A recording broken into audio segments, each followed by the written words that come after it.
quand la tristesse arrive, je sais tu es là, toujours près de moi. Bon samedi, bienvenue à votre émission La Victoire de l'amour. J'espère que vous allez bien ce matin, qu'on se prépare à vivre une belle fin de semaine. Et pour bien la commencer, on rejoint notre petite sœur sourire à nous, Sœur Angèle.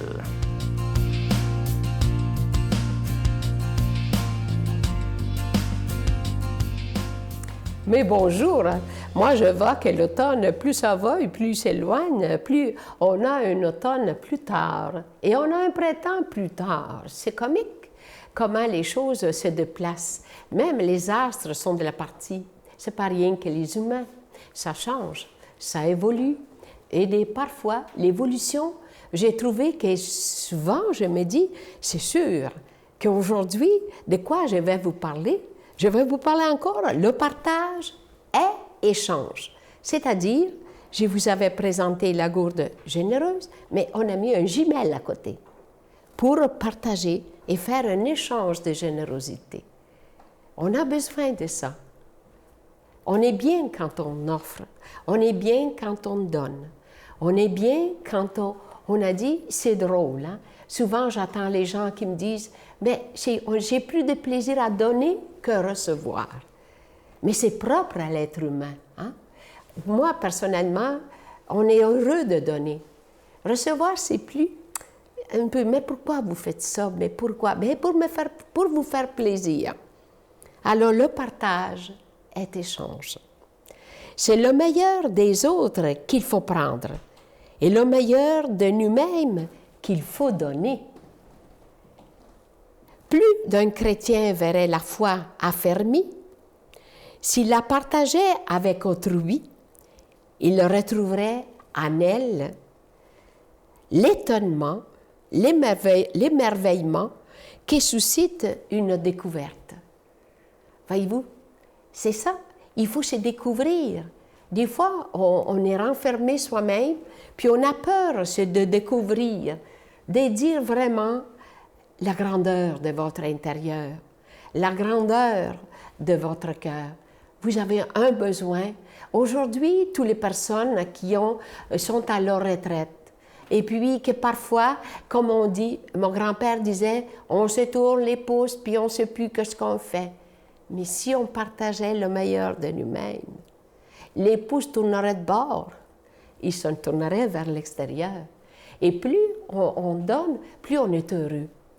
Alors, comme moi, aujourd'hui, je voulais vous dire, le partage, c'est un échange de richesses, un échange de générosité et aussi un échange de réalisation. On se réalise.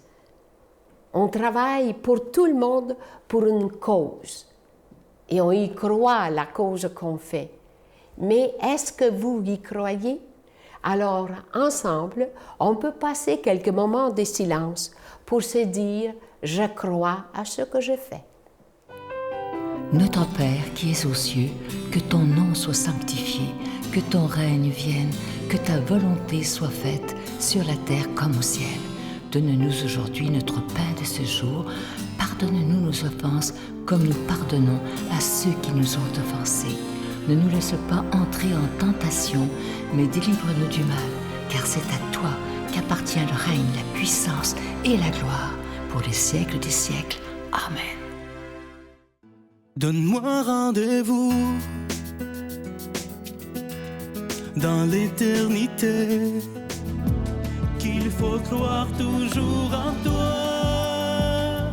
Mais mon Dieu, j'ai besoin de toi, comme lui savoir dresser la table, chanter l'amour, gens de toute la terre. Joins mon cœur, je l'ai gardé pour toi, mon Dieu. La victoire de l'amour, c'est la force de la foi. On a tous un rendez-vous dans les bras Pendant quelques instants pour solliciter votre aide pour le ministère de la Victoire de l'Amour. Vous savez que je vous en parle depuis un mois bientôt. Il n'y a pas de cadeau du mois ce mois d'octobre, étant donné que nos mois d'été ont été assez difficiles. Et nous avons fait le pari que ce sera possible, le pari du cœur, que vous allez accepter de faire un don sans rien attendre en retour, en disant au Seigneur, je le fais par amour pour toi, parce que je sais que tu veux que ta parole soit annoncée. Alors, merci de tout cœur. C'est toujours inquiétant quand il n'y a pas de cadeau du mois, parce qu'il y a des gens qui préfèrent ne pas donner, ça pourrait être catastrophique, mais moi, j'ai décidé avec l'équipe de faire confiance en Jésus, qui est le maître de l'impossible, qui mettra dans notre cœur le geste à faire pour aider la victoire de l'amour. Et le plus beau des cadeaux qu'on peut vous donner, c'est de vous présenter des émissions 7 jours par semaine dans l'ensemble du pays. Je vous donne l'adresse, la Victoire de l'amour, casier postal 120, succursale Boucherville à Boucherville, le J4B 5EC, je vous la redonne, la Victoire de l'amour, casier postal 120, succursale Boucherville à Boucherville, le J4B 5E6, également par téléphone, par carte de crédit du lundi au vendredi de 8h30 à 16h30 dans le 514-523-4433, 523-4433 ou sans frais le 1-888-811-9291, 1-888-811-9291 et aussi sur notre site Internet, le www.lavictoiredelamour.org. Merci de tout cœur de ce que vous ferez pour le ministère de la Victoire de l'Amour. Merci de donner sans rien attendre en retour. Et moi, je suis convaincu que nous recevons de grandes bénédictions lorsqu'on décide de donner pour la cause de l'Évangile sans rien attendre en retour. Merci de tout mon cœur de donner des mains à la Providence.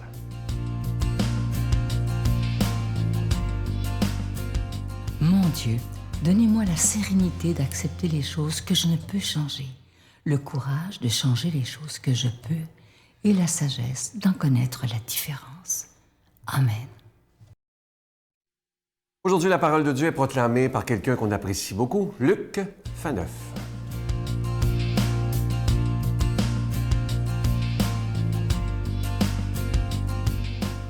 Bonjour, merci d'être là pour la méditation de la parole de Dieu. Aujourd'hui, mon ancêtre dans la foi, oui, Saint Luc.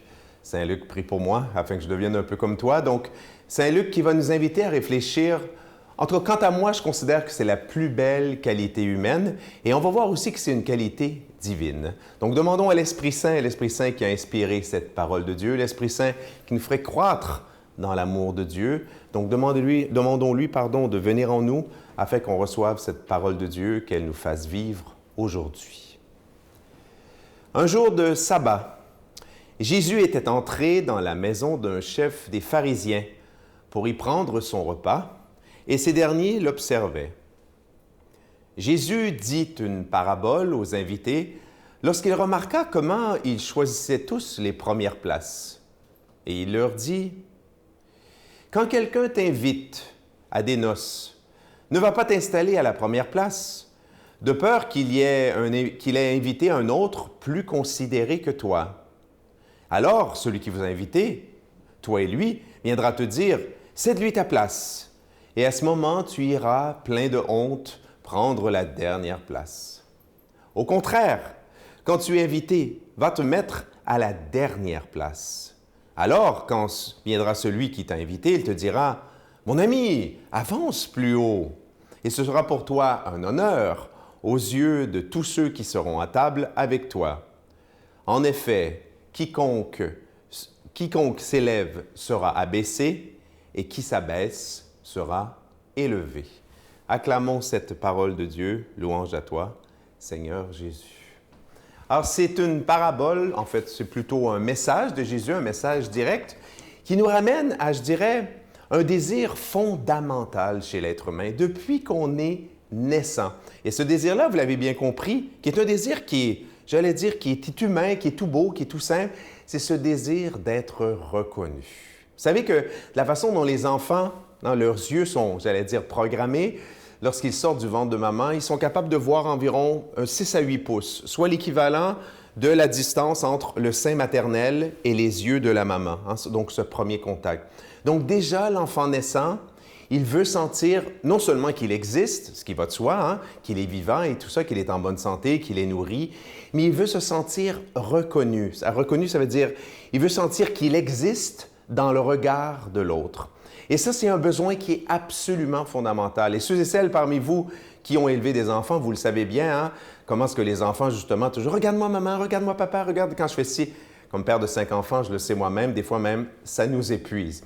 Mais on sait comment c'est important parce qu'évidemment, on l'a vécu quand on était tout jeune. Et alors, on vieillit. Et ce besoin de reconnaissance, hein, je dirais à la garderie, puis à passer à l'école, puis évidemment ici, notre premier emploi, ce désir de reconnaissance, mais évidemment, j'allais dire, il continue. On a toujours besoin, toute notre vie, d'être reconnu. Évidemment, nous qui avons la foi, c'est extraordinaire parce qu'on sait que, j'allais dire, indépendamment de la reconnaissance des gens autour de nous, au travail, on a toujours Dieu qui nous regarde avec ce regard plein d'amour, de tendresse, hein, depuis, je dirais, la première seconde de notre création et jusqu'à notre mort et même jusque par-delà l'éternité. Donc, on est reconnu par Dieu.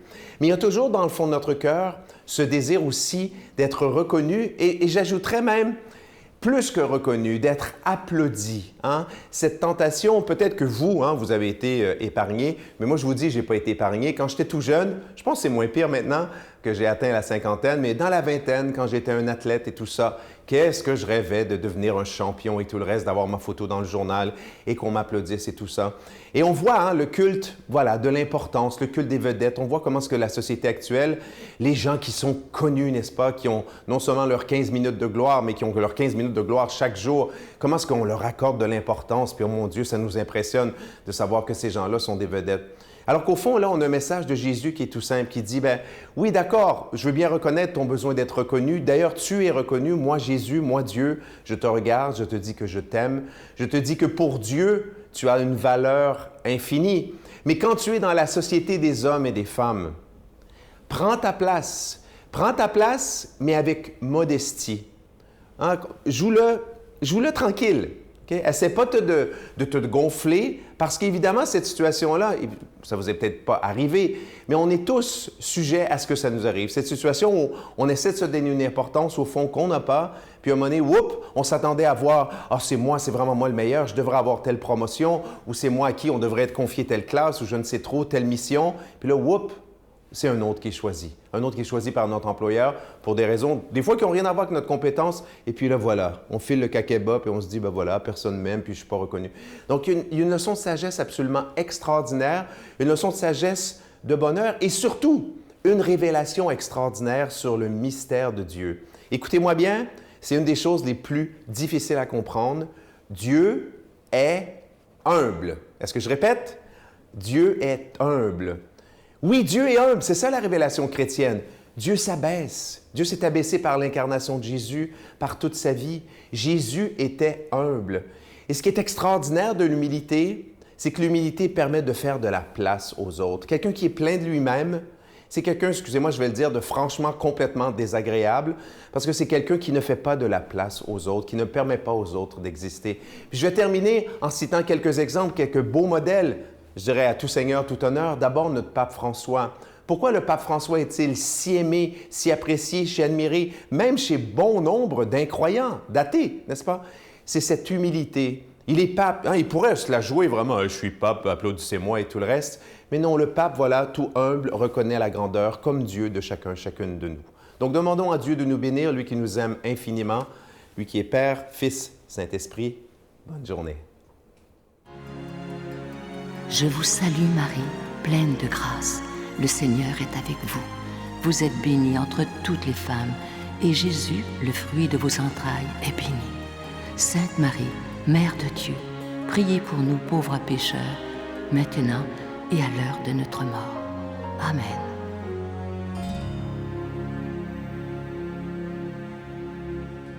N'oubliez pas demain l'émission extraordinaire avec Chantal Paré. Vous allez voir sa grande générosité. À demain. Bye.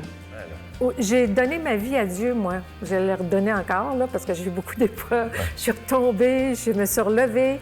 Je continue à y redonner ma vie. Et j'ai dit, donne-moi la force de tout te donner. Tout au complet, là. C'est pas... C'est rare, ça. J'ai pas peur de dire ça, là. Tout au complet.